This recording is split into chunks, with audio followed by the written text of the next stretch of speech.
প্রমাণ দিতাম, স্পষ্ট দলিল দিচ্ছি, শোনেন লেখে রাখেন, আমি স্পষ্ট বলে দিচ্ছি।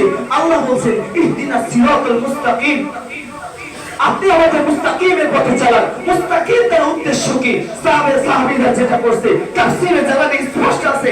এক নাম্বার কিতাবুল্লাহ, অর্থ দ্বারা আল্লাহ আপনি আমাকে কিতাবুল্লাহর দিকে পথ প্রদর্শন করেন। দুই নাম্বার ইসলাম, অর্থ দ্বারা আল্লাহ আপনি আমাকে ইসলামের পথে চালান।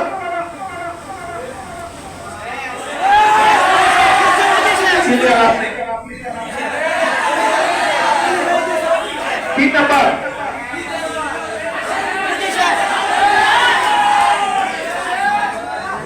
নাম্বার ইমাম মুজাহিদ রাহমাতুল্লাহ আলাইহি মুস্তাকিমের ব্যাখ্যা করেছেন রাসূলের তরিকাকে, অর্থাৎ আল্লাহর নবী যে পথে চলেছেন, আল্লাহ রাসূল হাদিস এটা বুঝিয়েছেন। তখন অন্ত দাঁড়ায়, হে আল্লাহ আপনি আমাকে চালান। আল্লাহ রাসূল হাদিস অনুযায়ী রাসূলের তরিকা চলায়। তিনটা ব্যাখ্যায় একটা দ্বারাও বিমতি সাব্যস্ত হয় না। যদি কেউ সাব্যস্ত করতে চায় সে সম্পূর্ণ কোরআনের অপব্যাখ্যা করবে। প্রিয় সুধী, সে আরো বলেছে বিমতি সাব্যস্ত করবার জন্য বেদাতকে ভাগ করেছে। প্রশ্ন থাকলো এই বেদাত ভাগ আপনি কোন হাদিস দ্বারা প্রমাণ করবেন?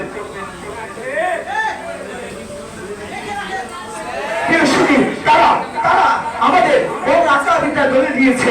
শুনেন, ভালোভাবে শুনেন, মুজাদ্দিদ রাহমাতুল্লাহ একটু ভূমিকা শুনেন। যে সময় আলেমগণ বিদআত হাসানা সাইয়্যিদা দুই ভাগে ভাগ করতেন, তার নিজেদের মন করে ব্যাখ্যা দান করে দেন।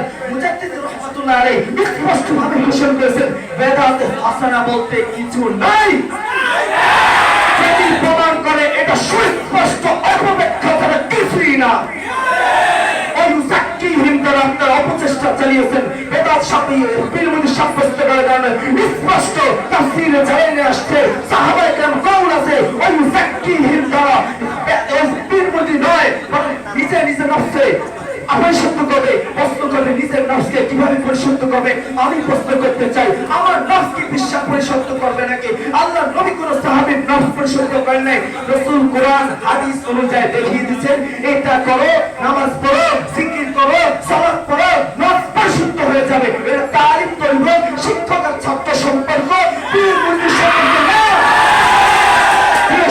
আমার ভাই বলে গেছে খলিফা জায়েজ, স্পষ্ট ভাষায় বলতে চাই, একটা হাদিস দিতে চাই, হাদিসের খণ্ড না করতে পারলে তওবা করে বিদায় নেবেন। আল্লাহ নবী স্পষ্ট ভাষায় বলেছেন, স্পষ্ট বলেছেন ইলা বাইয়াল খলিফাতাইন ফাকতুল আখিরু মিনহুমা, যখন তোমাদের মাঝে দুইটা খলিফা আসবে, একটা খলিফা রেখে দ্বিতীয় খলিফা হত্যা করো। বাংলাদেশে 2 লক্ষ খলিফা, তাহলে হাদিস যদি আমরা বাস্তবায়ন করতে চাই 1,99,999 পর্যন্ত হত্যা করা ওয়াজিব হয়ে দাঁড়িয়েছে।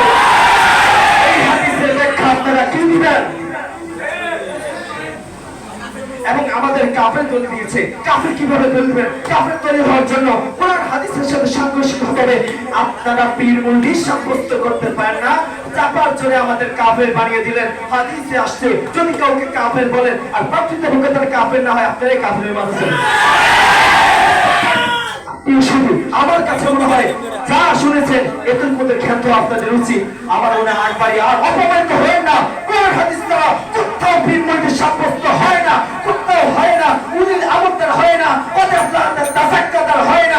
যাক্কার যত ব্যাখ্যা আমি নিজে পড়েছি, তাফসীর পড়েছি, কোথাও পীর মুরিদের কথা নাই নাই নাই। মেরাজখান আপনারে আরো 1 মিনিট দেওয়া হলো। ওই যে ওনারা একটা দলিল দিয়েছেন তাওয়াতুরান ভাবে সাবেত, যেটা আপনি খণ্ডন করেন, আপনাকে আরো 1 মিনিট দেওয়া হলো। পীর মুরিদ একবারে সাব্যস্ত।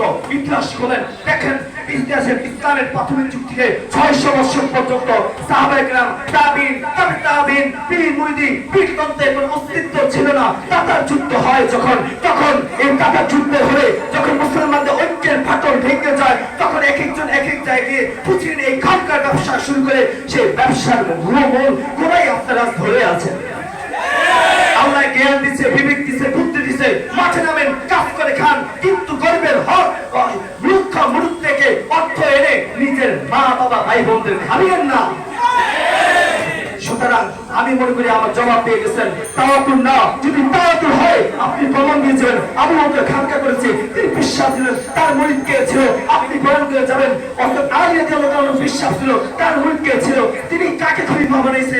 আবু বকর যখন খলিফা, ওমর খলিফা না, ওমর যখন খলিফা, উসমান খলিফা না, উসমান আমি তখন খলিফা না। যে মেরাজ বসেন, মাশাআল্লাহ উভয় দলের বক্তব্য শেষ হয়েছে। এখন আমাদের নাম্বার যোগ হবে। এর আগে উভয় দল থেকে 5 মিনিট করে যে কেউ বক্তব্য দিতে পারেন। এই বক্তব্যের মধ্যে ওই পক্ষের সমস্ত জবাবগুলো আসতে হবে, না হলে কিন্তু ওই দল হেরে যাবে। যে পক্ষে দল থেকে আমি একজনকে আহ্বান করছি শেষ বক্তব্য প্রদান করার জন্য, যে কেউ করতে পারেন।